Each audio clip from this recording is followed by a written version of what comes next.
Mon Seigneur et mon Dieu, je crois de tout mon cœur que tu es ici, que tu me vois, que tu m'entends. Je t'adore avec profonde révérence. Je te demande le pardon de mes péchés et la grâce de faire avec profit ce moment de prière. Marie, ma mère immaculée, Saint Joseph et mon ange gardien, intercédez pour moi. Cet été, comme tous les ans, nous aurons de nombreux mariages. Et dans l'organisation des mariages, on pense parfois pas assez à l'inquiétude des parents, surtout sur l'organisation de ces événements, et parce qu'ils sont impliqués, ils sont en première ligne. Et au fond, quelque chose tracasse ces parents, souvent. C'est de savoir si ils vont être à la hauteur de l'événement, s'ils vont faire le poids face aux circonstances qui vont changer. Et il y a comme un condensé de toute notre vie, de tous les sentiments qui se concentrent dans quelques semaines.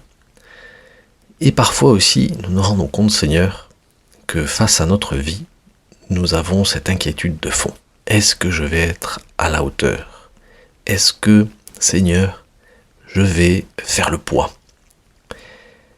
Et je crois que c'est ce qui a aussi inquiété les deux saints que nous fêtons aujourd'hui, qui avaient une soif d'absolu, qui les a poussés à vivre intensément leur vie et à chercher de toute leur force la vérité. Et dans les deux cas, c'est le Christ, leur rencontre personnelle avec le Christ, qui a permis à l'un d'être à la hauteur du Christ et à l'autre de faire le poids face à toutes les responsabilités que le Seigneur lui donnait. Commençons peut-être par l'histoire de Saint Paul.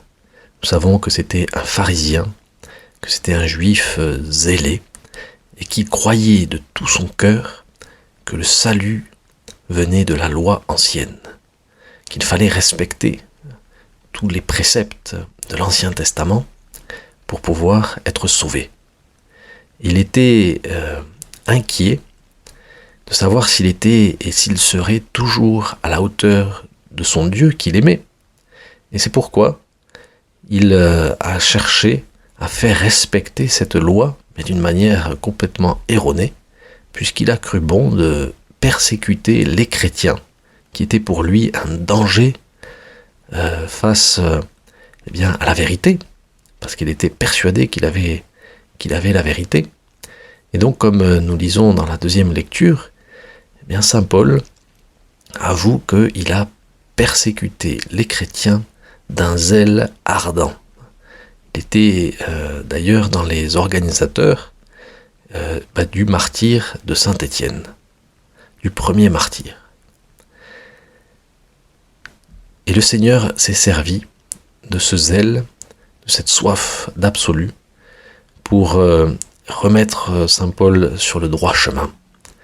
Et dans cette rencontre personnelle que Saint Paul a eue sur le chemin de Damas avec le Christ, Saint Paul a compris qu'il s'était trompé lourdement.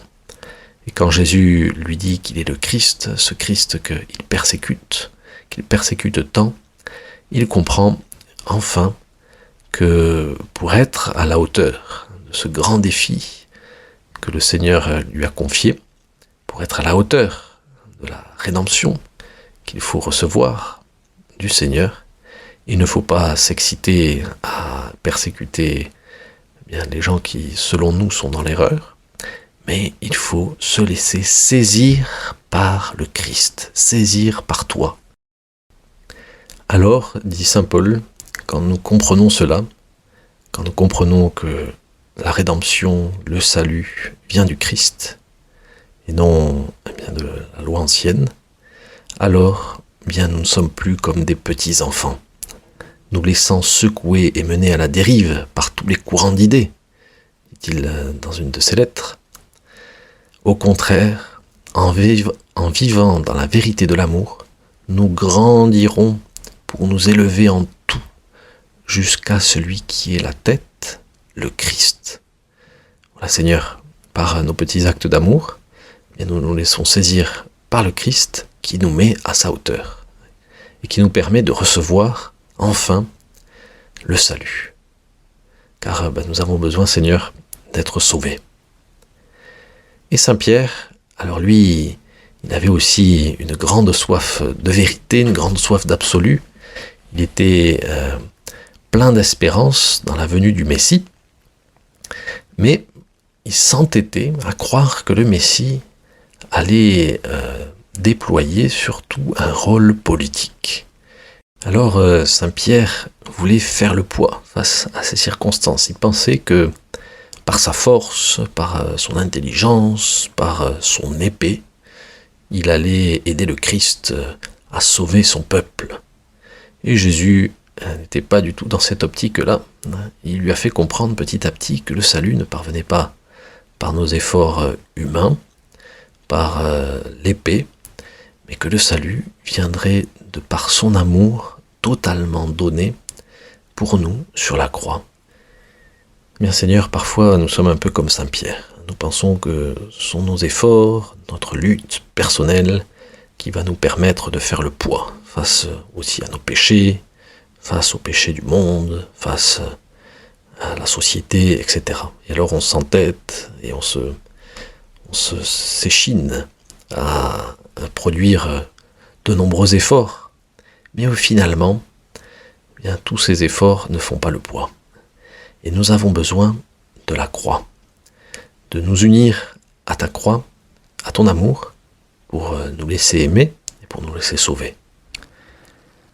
En faisant le chemin de Saint-Jacques de Compostelle, je suis arrivé à Conques avec un groupe d'étudiants et nous avons pu admirer le tympan de l'église abbatiale.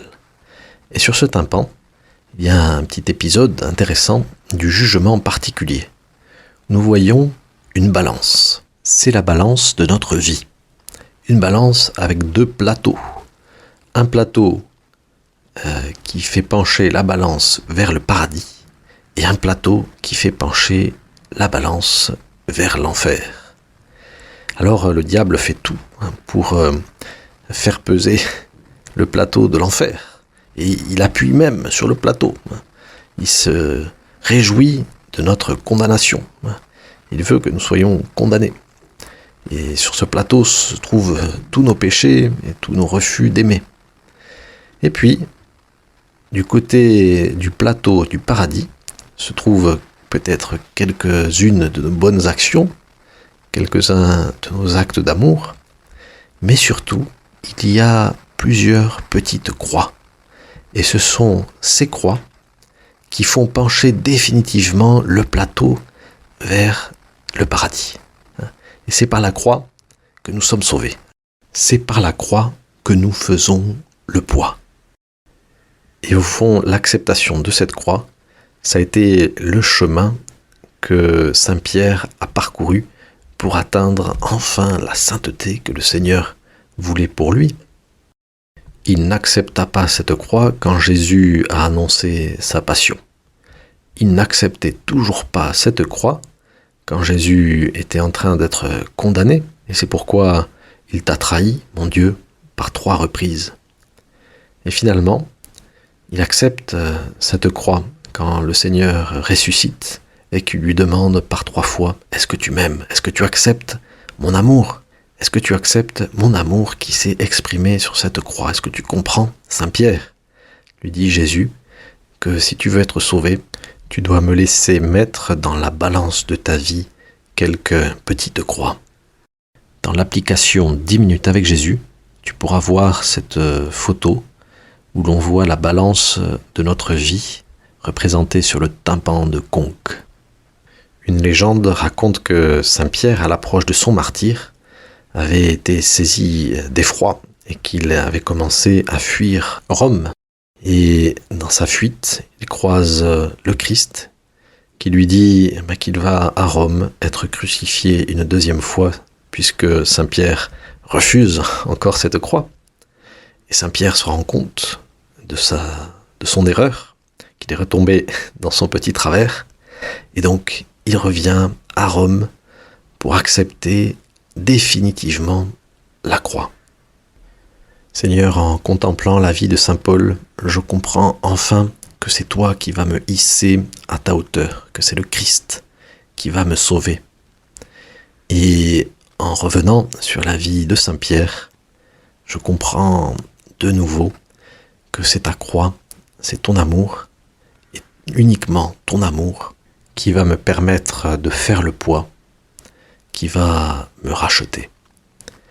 Je te remercie, mon Dieu, des bonnes résolutions, des actes d'amour et des inspirations que tu m'as communiquées dans cette méditation. Aide-moi à les mettre en pratique. Marie, ma Mère Immaculée, Saint Joseph et mon ange gardien, intercédez pour moi.